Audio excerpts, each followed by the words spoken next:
subject is the marks of Jesus. The story of Jesus is an acted parable. A parable which is all about the last things. That part of the history of salvation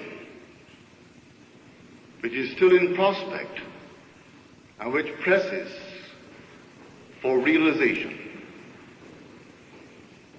And the man who has experienced that part of the history of salvation cannot escape the responsibility of telling its meaning to his fellow men. No one who's experienced it can really turn away from others and leave them as he was prior to his experience. When you and I open the Bible and read of these wonderful characters, it ought always, as far as we're concerned, we ought always to really understand that these patriarchs, say Abraham, Isaac, Jacob, Moses, and all of them, are not there meant as persons, as you and I are persons. They are simply representatives of the eternal spiritual states of the soul, states through which you and I pass from our beginning of the journey to the end, where the end is God. These are all visions of these eternal states as they were received by men qualified to receive them, called by us the prophets. And they recorded them, and we have them in our Bible. But these are states. I have seen these states. When you see the state, yes, it's personified, it's a person. But you must always remember it's a state. Not the person as you're a person or I am a person. So here tonight, the marks of Jesus.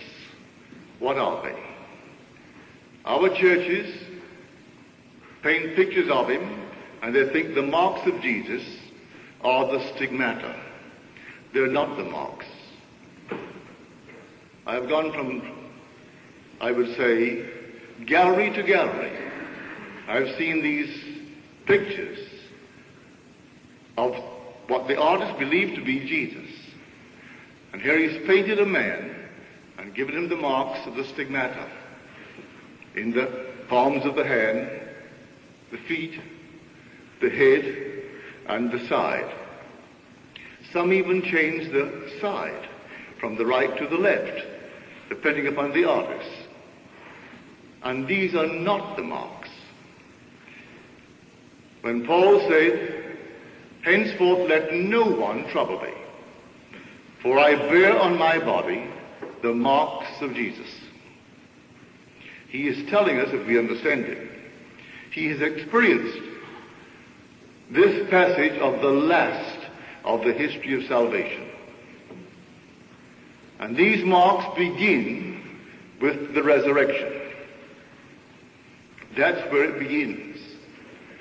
"I will bring you to a remembrance," said the evangelist John.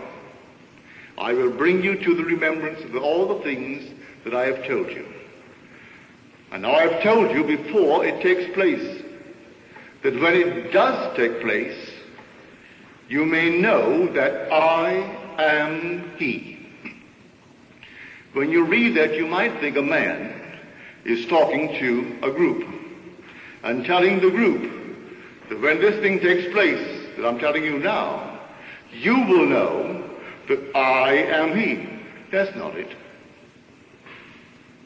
What he's telling everyone, that when it takes place, you will know that the I am in you, who experiences it all, that I am he.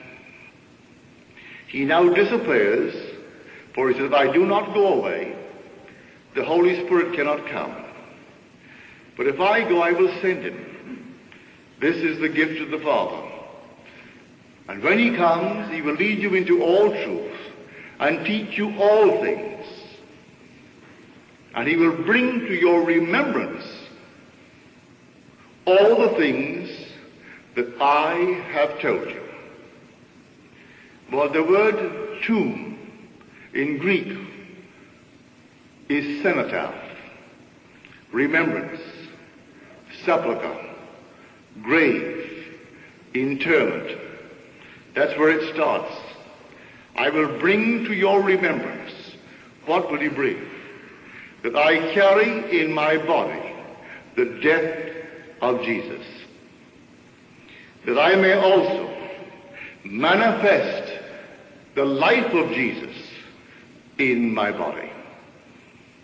I carry in my body the death of Jesus, that I may manifest the life of Jesus in my body. This is the story. Everyone carries in his body the death of Jesus. Now let me give you one of the marks. You're told in the 42nd Psalm. This is the Psalm of remembrance. When he brings back to memory, I remember when, said he, I walked with this enormous crowd and led them in procession to the house of God. It was a gay crowd, a festive crowd. Well, let me give you my own experience. Here I found myself in this enormous crowd, all dressed as though they were of the Near East, where the drama is laid. I am leading them in procession, and they're gay. It's a very, very gay crowd, singing praises and giving thanks to God, walking towards some unseen Mecca, unseen temple. And as we walked, a voice rang out. We heard the voice, but no one saw a form. And the voice said, and God walks with them.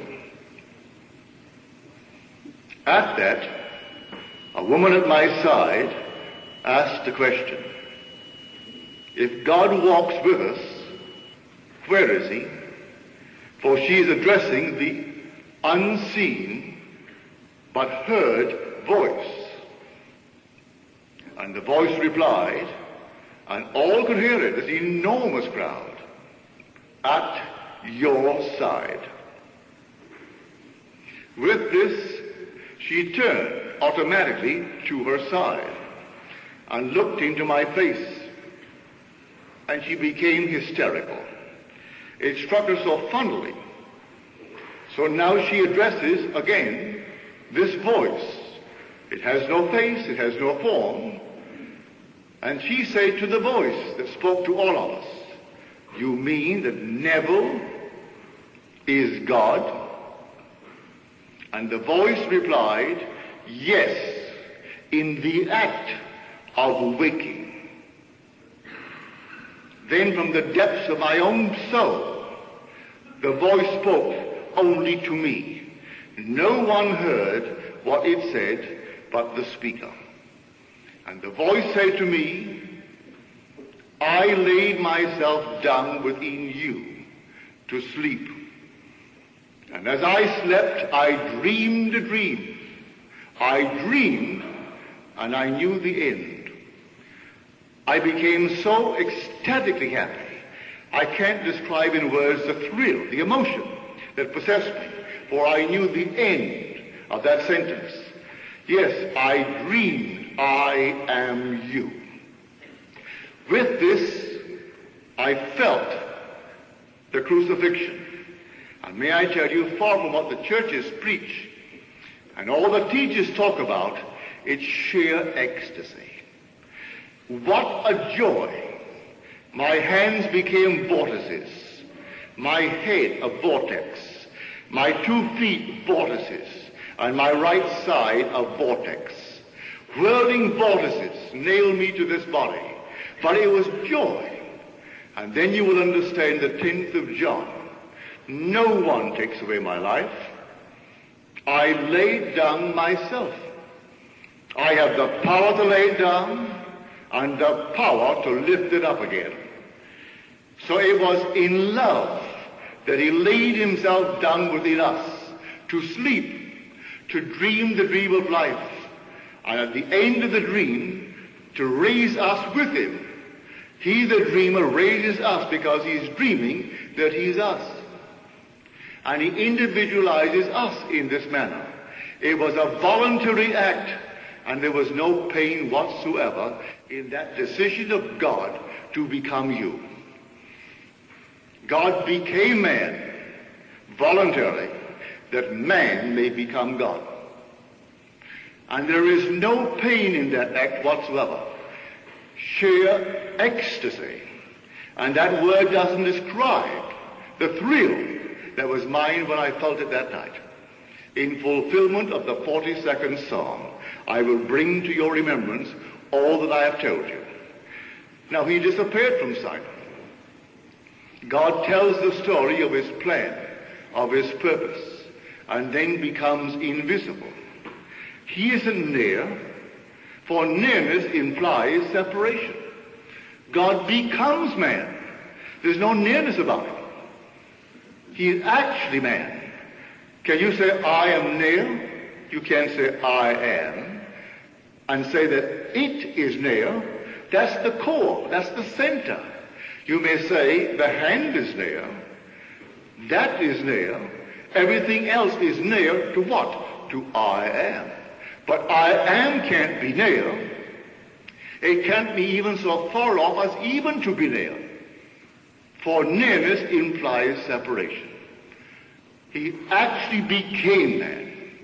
And in becoming man, man is using the name, the only name, which is I am. So here that's a mark. I bear on my body the marks of Jesus. Because I carry always in my body the death of Jesus. So that the life of Jesus may be manifested in my body. Now, this story of Jesus is always about the last things. This is the eschatology of Scripture.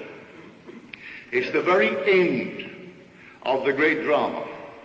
When it's coming to an end, there are certain signs that will appear on the body, not visible to any mortal eye. The signs are experiences of the individual who bear the signs. Christianity is based upon the assertion that a series of events happened in which God revealed himself in action for the salvation of man. And it begins with the tomb, with the resurrection. I will bring to your remembrance all the things that I have told you. If he brings to my remembrance, I go back to the cenotaph, where he is buried. He is buried in the skull of man. That's where God is actually buried.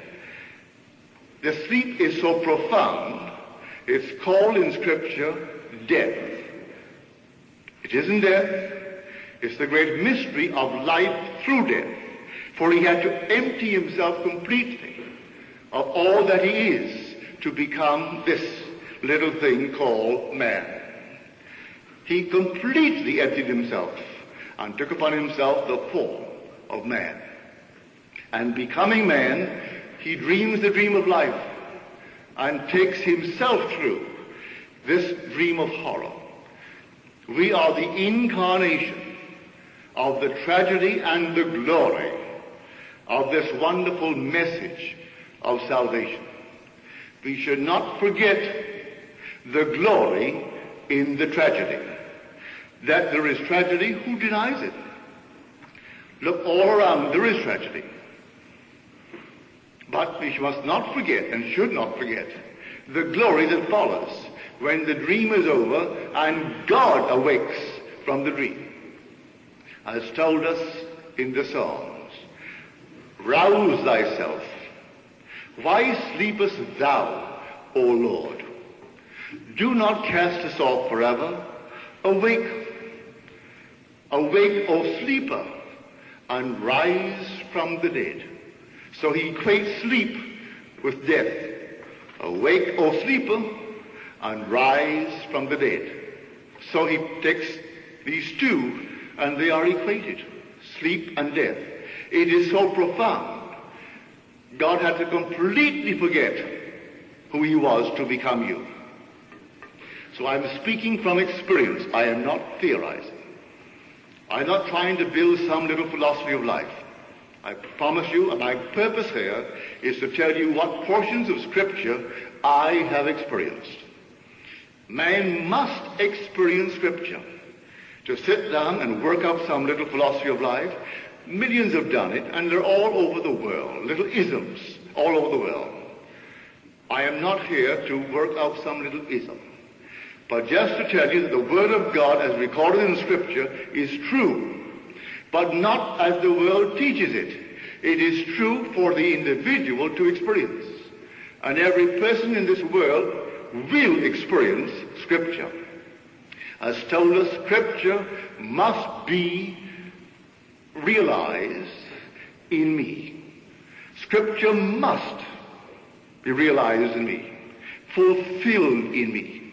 And then beginning with the law of Moses, and all through the prophets and the Psalms, he interpreted to them in all of the Scriptures the things concerning himself. So we go back to the tomb. That's where the real end is coming in. No one understood it until the resurrection. As we are told in Scripture, he said to them, you do not understand now what I am doing, but you will afterwards. He was washing their feet, and he told them, you do not now understand the reason behind this, the meaning of this, but you will afterwards. And it was only after the resurrection that the disciples understood the unfolding drama. Well, what is the drama? You've gone to the theater and you've seen the most wonderful play with a meaning, with a message. Not everyone in the audience got the message, and no two got it in the same manner. So we're told in Galatians, the same book from which we quoted tonight's title, when we said, I bear on my body the marks of Jesus. He said to the Galatians, O foolish Galatians, who has bewitched you? Before whose eyes Jesus Christ was publicly portrayed as crucified. Let me ask you only this. Did you receive the Spirit by the working of the law? Or did you receive it with hearing, with faith? You heard it and you believed it. Are you so foolish? Having begun in the Spirit, are you now ending in the flesh? Well, the whole vast world accepts this personification of God's creative power as a being of flesh. And he's asking the Galatians, you heard it in the Spirit, didn't you? A story was told you, the most incredible story in the world, the story of God's plan, his purpose, to actually endow his own creation with life, like an artist, conceiving like a Pygmalion in Galatea. And a Pygmalion conceives the most glorious thing in the world as he can conceive it. But it's dead. It's made of marble. And it can't respond. It can't love him, the Creator. And he doesn't know what to do because he wants it to become animated, something alive. And to whom does he pray? He prays to the goddess of love. And then Galatea responds. The first word that she utters is the name of her Creator. I've seen the play, and here, this beautiful marble statue. And suddenly it begins to pronounce Pygmalion. The dead becomes alive and is saying Pygmalion. In our case, we become alive. We call our Creator's name too. We don't call him God. We don't call him that. We don't call him the. We say, I am. Before man can say anything, man must first be aware that he is. To be aware that he is saying, whether he voices it or not, he is saying, I am. So we are the so-called dead who become animated, and we know that we are. Knowing that we are, we're saying, I am. So the Creator is calling forth life and making us become animated lovers in his world. He wants lovers. So here in this wonderful picture, he goes to this state of death. It begins with death. And then he animates it and it brings it out. So here, let me give you now my own experience, beginning with the first great mark. The crucifixion, yes, that's over. But although the crucifixion is over, the resurrection is taking place. And the most damnable statement he pronounces upon those who teach that the resurrection is past. Read it in his second letter to Timothy. Those who teach that the resurrection is over and past are leading people astray and causing them to move from the faith, the true faith. So the churches say the resurrection took place 2,000 years ago. Paul, in his letter to Timothy, condemns the man unmercifully who teaches that it is over. It is taking place. Every moment of time, someone is being raised from the dead. And it starts where he was buried. I bear always in my body the death of Jesus. Well, I know the location. It's my skull. I didn't know it until it happened. And so when it happened, and I woke within my skull to discover the skull to be a tomb, to be a sepulcher, it was only then that I realized that that's where he was buried. I heard the voice say to me, I laid myself down within you to sleep. And as I slept, I dreamed the dream. I dreamed, and I knew, I dreamed I am you. But I didn't realize how literally true that statement was. That he actually entered me, this death's door, and laid himself down within me, and shared with me these visions of life, until the dreamer awoke. And awaking, he wakes me with him, because he fused in that interval, we fused and became one. And then we come out. And so the mark that Paul speaks of, I bear on my body the marks of Jesus. He starts now with the tomb. Do I bear the mark of the tomb? Yes. I have had the experience of the tomb. You can't see it with mortal eye, but I know it from experience. And so that one mark was my first mark, the mark of the tomb. For all have had the mark of the crucifixion. That was only a remembrance. Remember, I will bring to your remembrance all that I have told you. So everyone is going to have that experience of leading the crowd in procession to the house of God. And when it happens, the night it happens, it will only be a remembrance of the things that he told us would happen. But beginning with the tomb, that's something we did not experience before. These things were just simply told us, and now man could not believe it, and suddenly they begin to unfold within it. So the first great mark is to awaken in your skull, to find it a sepulcher.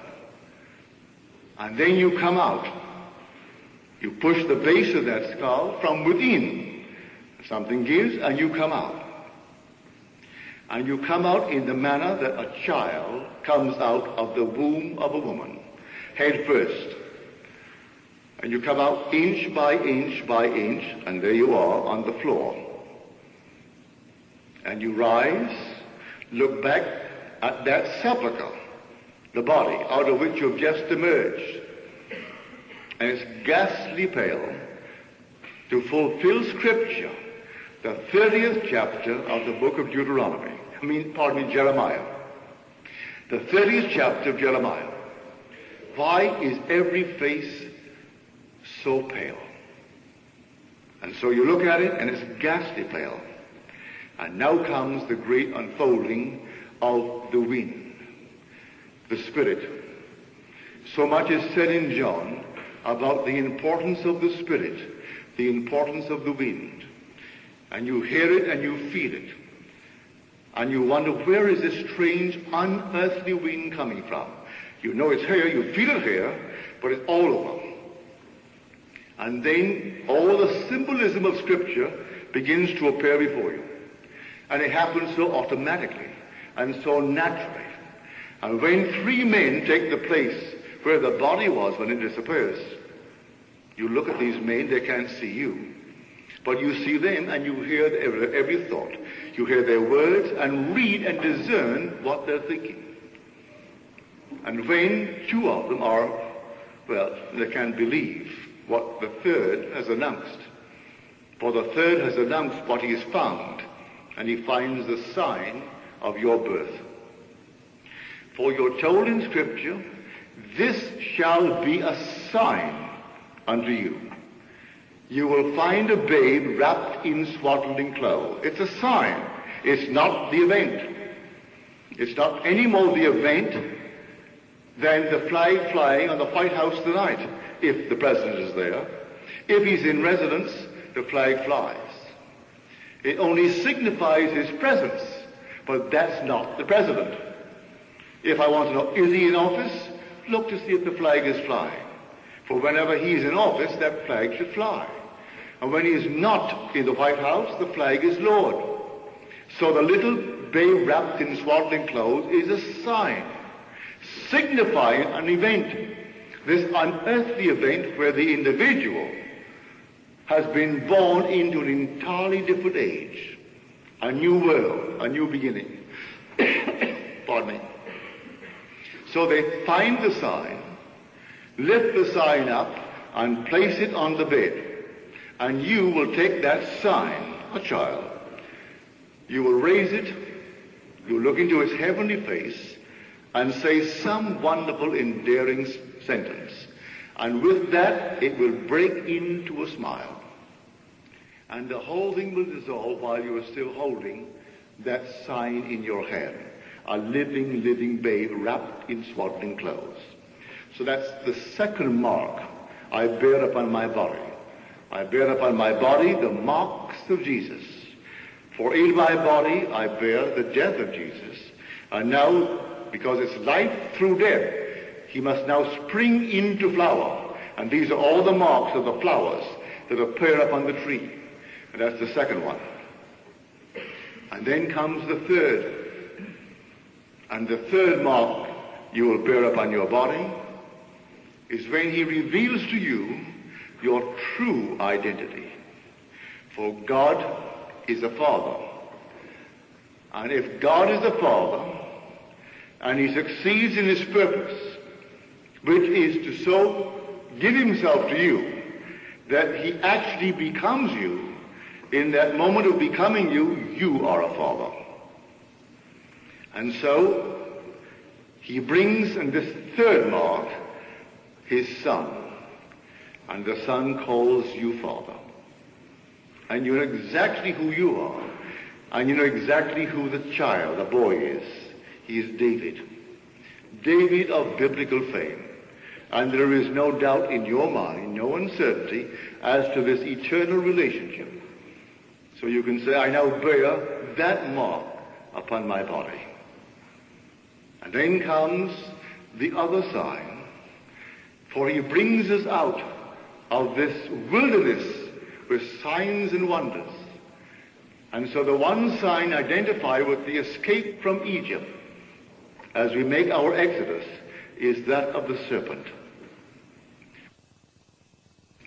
And so the great fiery serpent is lifted up upon a rod that buds. And here, in your wonderful body, you'll feel it as though it took place physically. You'll feel it just as though the whole thing was taking place physically. You'll be split from top to bottom. And you will observe this thing that is split, that the book of Hebrews equates with the body of Jesus. The curtain of the temple is the flesh of Jesus, as we are told in the book of Hebrews. And you feel the flesh being cut right down from top to bottom.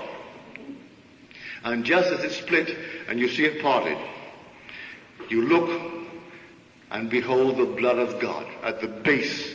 It's not red, it's liquid golden light. As you look at it, you know in the depths of your soul, I am it. That is my very self. Knowing it, you fuse with what you perceive. And the perceived and the perceiver become one. And then like a serpent, but a fiery serpent, you ascend this rod right up into your skull. That's the other mark you bear upon your body. And then comes the seal of approval as the final mark. And that seal of approval is when the heavens open and there is no limit, no circumference, just infinite transparency, translucency. And you look up, and hovering above you, as though floating on water, yet there is no water, but just as though it were floating, is this heavenly dove. And it looks at you, and its eye catches your eye, and you do it automatically. You raise your hand. It gently descends upon your hand, and you bring it to your face, and it smothers you with affection, kisses you all over your head, and while it's smothering you, the whole thing dissolves. But I'll give you one little instant between. Whether it happens to you or not, I don't know. But I must tell you, I have not written it. I omitted it from the telling in the book. A woman was on my side, and the woman said to me, he loves you. Well, it was so obvious that he loved me, smothering me with kisses. So he loves you. Then she said to me, you know, they avoid man. Man gives off the most offensive odor. And to avoid the odor, they avoid man. But he so loved you, he penetrated the ring of offense and came down to demonstrate his love for you. So this, seen from on high, is not only a world of violence, but a world of death, a world of decay, a world that gives off the most horrible odor. But the Holy Spirit symbolizes the dove, showing his infinite mercy, penetrates this horror called the odor of man, which is his violence, and comes down upon the one that at that moment he has selected and sealed and approved. Everyone will have it, but everyone. I didn't put that in the little pamphlet for reasons. I do not know if it's the experience of everyone. The dove is the experience of everyone, but that portion I omitted because I didn't want someone to feel that it was something different. But that was my experience. She said to me, he loves you. And I didn't reply because to me it was so obvious that he loved me. And then she gave me the reasons for his descent and told me that this horrible odor that man gives off so offends them that they avoid man. But that his love was so intense for you that he penetrated the ring of offense and came down to demonstrate his love for you. His work in me was finished and he sealed it with himself. So this is our story concerning the marks of Jesus. So heretofore, said he, or henceforth, let no one trouble me, for I bear on my body the marks of Jesus. Has nothing to do with the stigmata. The stigmata is ecstasy beyond measure. Not painful as you see on these paintings. Don't for one moment believe it. Last year in the Metropolitan in New York City, here was one at a fantastic price, and they had the 6-point on the left side. Well, that was not my experience. It was on the right side. But these points came simultaneously. He didn't puncture this, and then that, and then my feet, singly, and then my head. All came together. I was sucked into this body by these 6 whirling vortices. And I can't describe the sheer ecstasy of that nailing on this body. When God made his decision to take what he had created and make it alive and give himself to it, so there are not 2 of us, just one, and I am he. That's the story. So this wonderful vision, or experience, I would say, of Paul, will be the experience of every child born of woman. No one will fail for the very simple reason you aren't doing it. He who began a good work in you will bring it to completion at the day of Jesus Christ. He began it in us, and he completes it. And so no one does it. It's being done on man. If it seems a trying time, all right. Do not dwell upon the tragedy. Dwell upon the glory. For the glory is ours. We are the incarnation of both tragedy and glory. But we should not dwell upon the tragedy to the exclusion of the glory. So here, these marks are not to be seen with mortal eye. They are to be seen by being experienced. And then you hold them forever in your wonderful, immortal memory. When you take off this garment for the last time, you will see the full significance of the experiences. It will all be revealed to you why this eschatology had to take place. So the story of Jesus is simply that portion of the message of salvation that is still in being, still in prospect, but pressing for realization. And it's realized in us. So the end comes so suddenly. It takes us unawares. It takes us suddenly and comes to us while we're still living in this strange existential situation. You wake in the morning, the same person. You go to bed that night, the same person that you were the day before. And all of a sudden, in this strange world of ours that we took for granted, this thing happens. And then you go back into the ancient scriptures and you read it and see it was all foretold. That's why the ancient rabbis said that we are predestined, or events are predestined, if foretold by a word of Scripture. If I can read it in Scripture, it's predestined. I don't make it, it just happens. It happens when the work is being brought to completion. And the moment that work is coming to completion, well then, it unfolds within us. So, Jesus Christ is a holy, supernatural being. Don't look for him in the flesh. So let me remind you what Paul said to the Galatians. Are you so foolish? Having begun in the Spirit, are you ending in the flesh? Don't look for any physical Jesus. Don't look for any man outside of yourself as the Savior.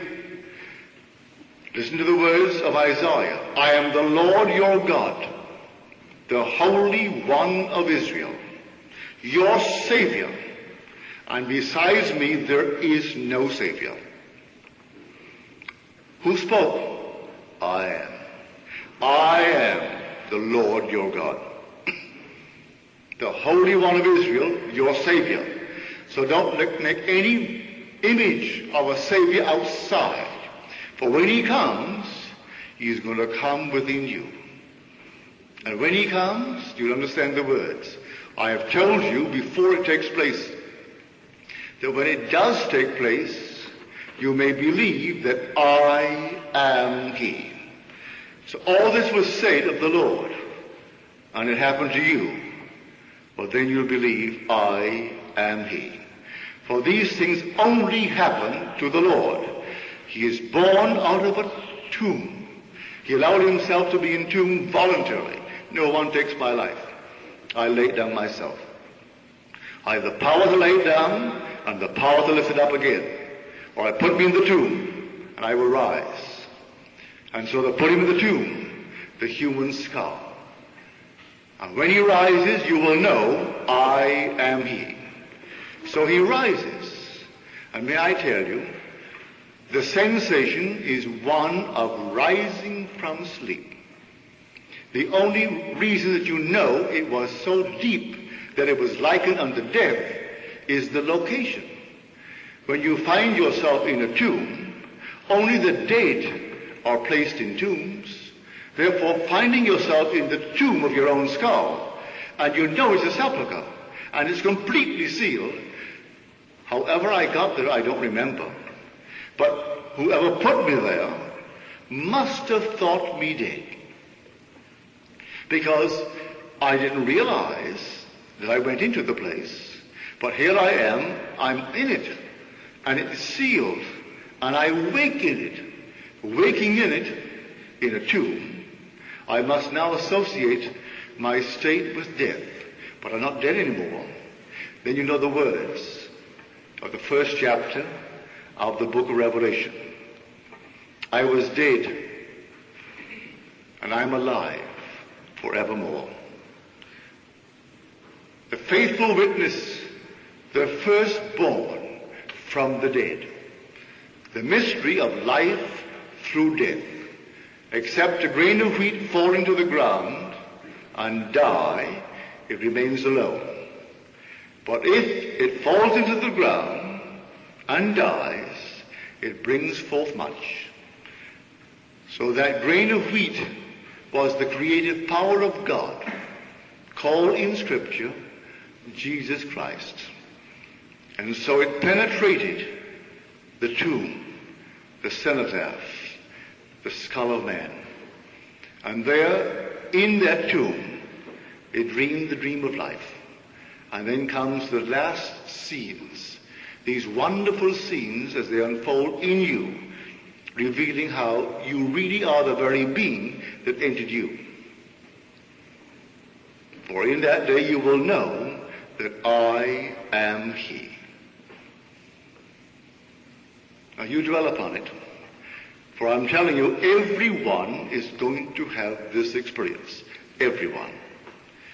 No one can fail because you aren't doing it. You're not doing it on the outside at all.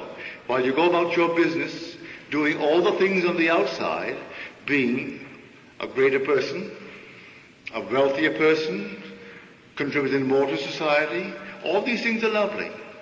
But while you're doing these things, a work is taking place in you of which you're totally unaware. And when that work is being completed, it begins to unfold and unveil itself in this series of supernatural experiences. And one by one they unfold, and then you know, I am he. I can tell you, for the first time I told the story of the crucifixion, there was a strange reaction. It happened in New York City. And so the very next night was lecture night, and I told my friends, just as I've told you tonight. Well, their reaction was one of, who does he think he is? That was the reaction. I wasn't telling them that I differed from them. I was just telling them exactly what happened to me. And what happened to me, I can't conceive as something different from what either has happened to you or will happen to you. And so I simply told him. I heard the voice distinctly. They heard the voice, But only I heard the last expression of the voice. They heard this wonderful conversation between the woman and God, the voice of authority. But when it came to the very end, I and I alone heard it. But it came from the depths of my being. I laid myself down within you to sleep. And as I slept, I dreamed the dream. I dreamed that I'm you. And dreaming that he's me, he fused with me. And you'll understand that second chapter of the book of Genesis. And the Lord God caused a profound sleep to fall upon man. And he slept. There's not a word said in Scripture where he was ever awakened. He awakes only when God in him awakes. And he told Abraham the most fantastic story. And a deep, deep sleep fell upon Abraham. And he slept. And there's no thought in Scripture where Abraham, in his long, long journey, was awakened. He was dreaming. Well, who was dreaming? God entered death's door with those who enter, and lay down in the very grave with the man, and dreams with them until they're both awake, but they aren't two when they awake. When they awake, they're one. And you will say, I am he. So I bear on my body the marks of Jesus. You can take this little body here and cut it up, you won't find one mark. Open up the skull, you'll find nothing in there that looks like a tomb. And yet, in my body, I'm speaking now of my supernatural body, the eternal body, the immortal body. That's where the drama really takes place. And these are only shadows of that body.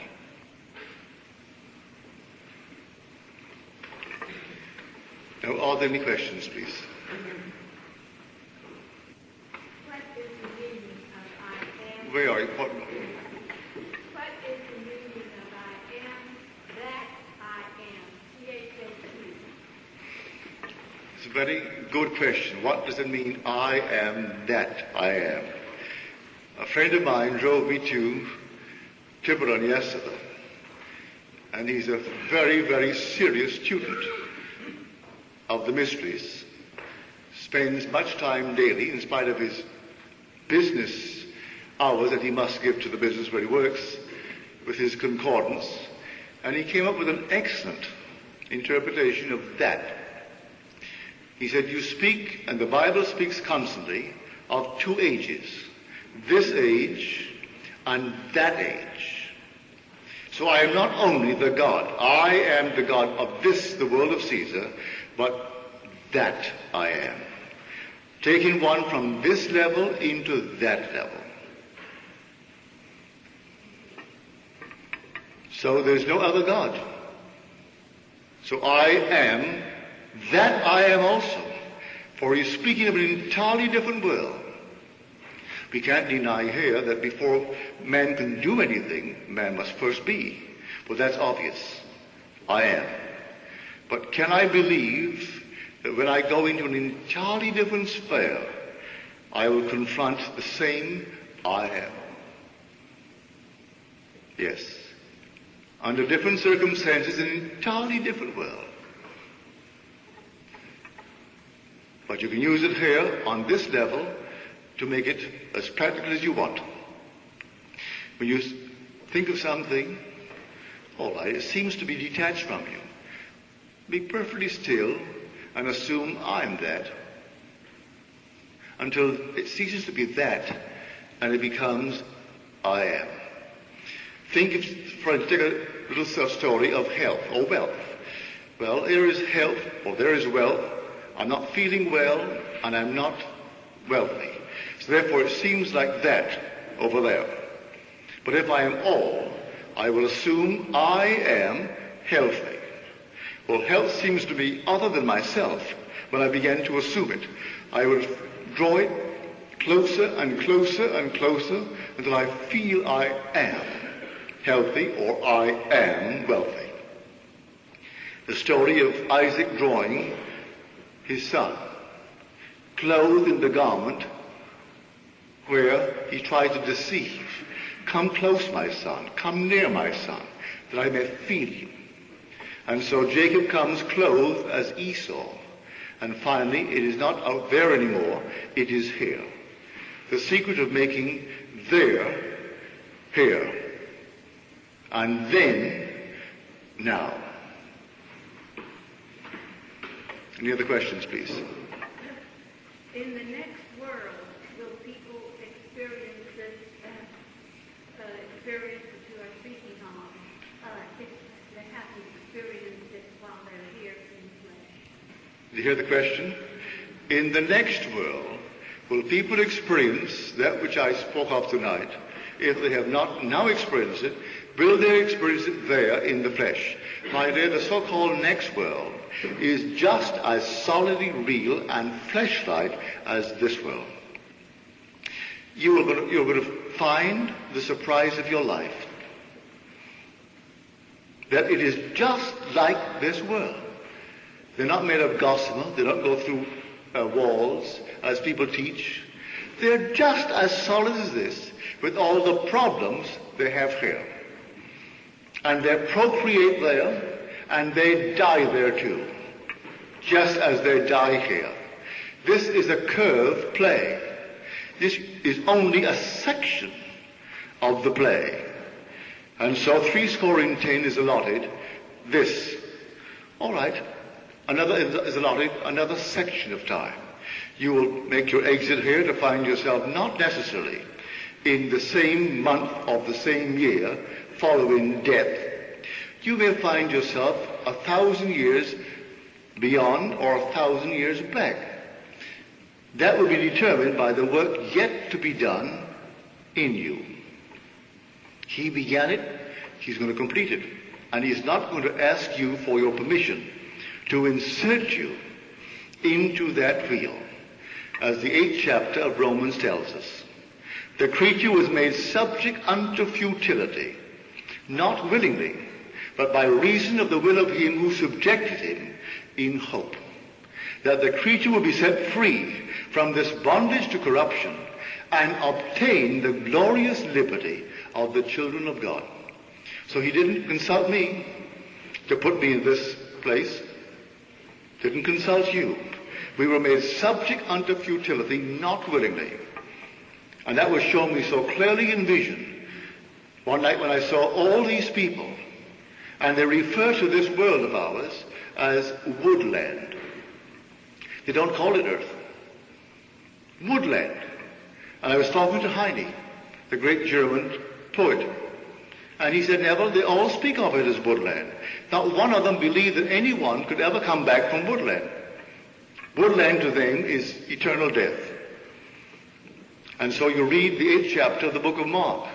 And when the eye was opened, he was asked, now what do you see? He said, I see men like trees walking. This is like a tree. As far as they're concerned, this is all woodland. And they wouldn't believe my stories at all. They'd love to hear them. I told them all my stories of earth. But they didn't believe me. Any more than they believe the gospel story today. Read the 28th chapter of the book of Acts. And he spent the entire day from morning to evening trying to convince them of Jesus, using as support for his argument all the arguments of Scripture. And some believed what he said, and others disbelieved. Good night.